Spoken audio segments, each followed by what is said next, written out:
Hi, I'm Giri Prakash from the Federal. Today we will discuss the government pension scheme. Now, why it is important is because several states are going for elections in another couple of months, and the other thing is the next general elections are going to be held in 2024, and the pension scheme, because of that, has come into limelight with several state governments reverting to the old pension scheme, which is more beneficial to the employees, and therefore it's a huge election issue and a very populist kind of decision by the state governments. The new pension scheme, which is called the NPS, is actually favors the government. Right now, let us find out the difference between the old pension scheme and the new pension scheme. Now, as per the old pension scheme, the retirees receive a monthly payment which is equal to 50% of their last drawn salary. Now, state governments, which are led by opposition parties, uh, like for example Rajasthan, Chhattisgarh, Jharkhand, Himachal Pradesh, and Punjab, have switched back to the old pension schemes, which has actually alarmed a few economists who actually say that it could potentially lead the state governments towards financial insolvency. In contrast, the new pension scheme is market linked, and it was introduced in 2004 by the NDA government, which was at that time led by Mr. Atal Bihari Vajpayee. And having said that, there are other key differences between the old pension scheme and the new pension scheme. And let me tell you, there are around 9 million employees currently who have had to go for the choose the new pension scheme. Now, what is happening there in the new pension scheme? Now, they contribute 10% of their salary, which whereas there was no contribution from the employees under the old pension scheme, and therefore it was called the unfunded scheme. So now they contribute 10%, with the government contributing 14%. All right. Now that is the major difference here. The ultimate pension amount that beneficiaries receive is entirely dependent on the fund's investment returns, and these are invested in government debt instruments, okay, like bonds, all that. So here, the please remember here that the old pension scheme are a fixed portion of the retiree's final salary, regardless of funds performance. All right. Now, what is happening here is that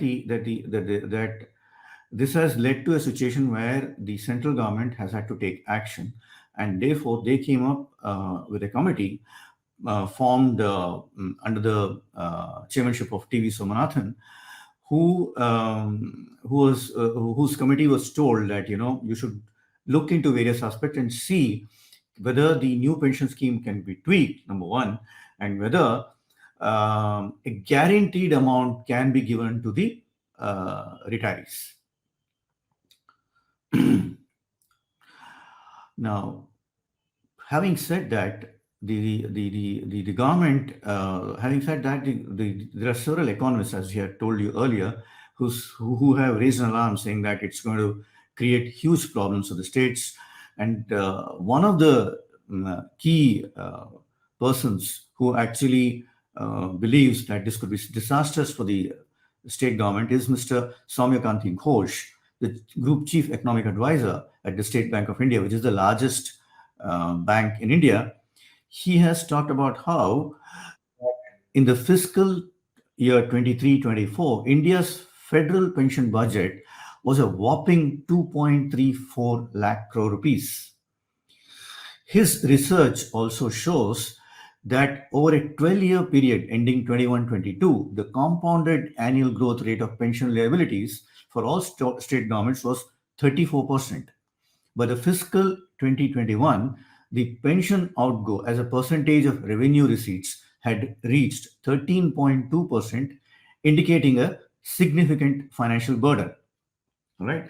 This is going to balloon further and further if you take into consideration that the dearness allowance, which is linked to inflation, keeps going up and up. So therefore, whatever amount that you might have received once you retire will keep growing and growing, right?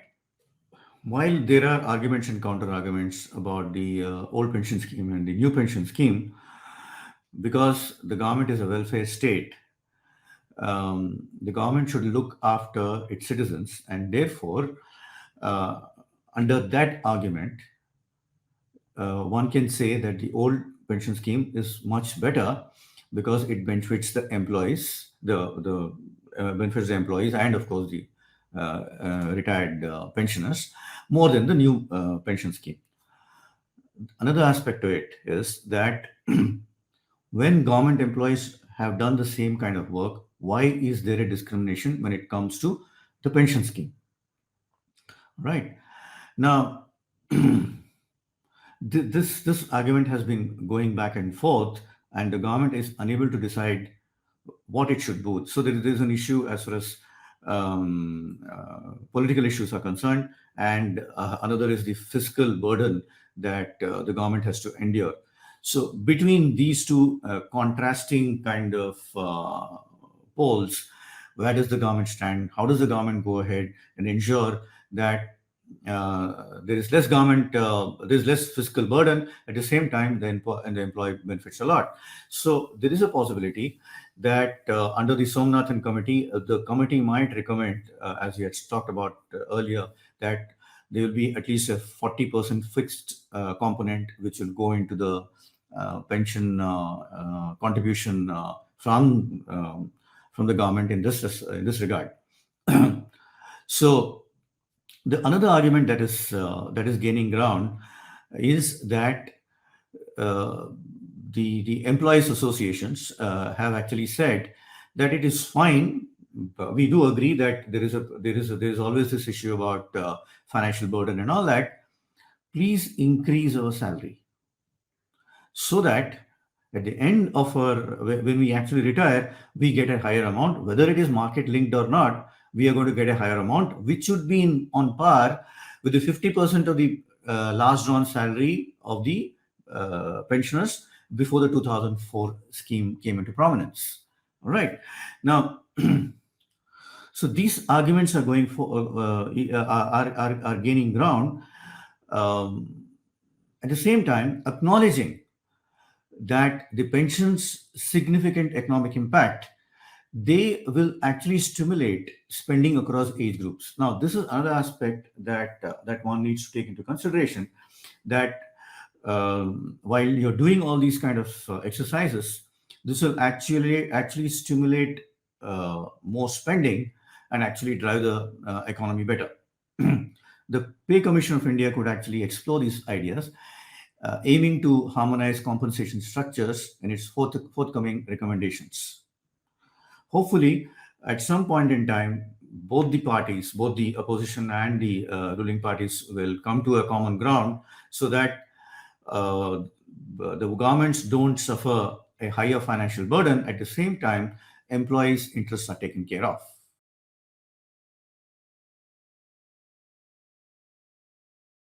Subscribe to the Federal's YouTube page for more news and updates.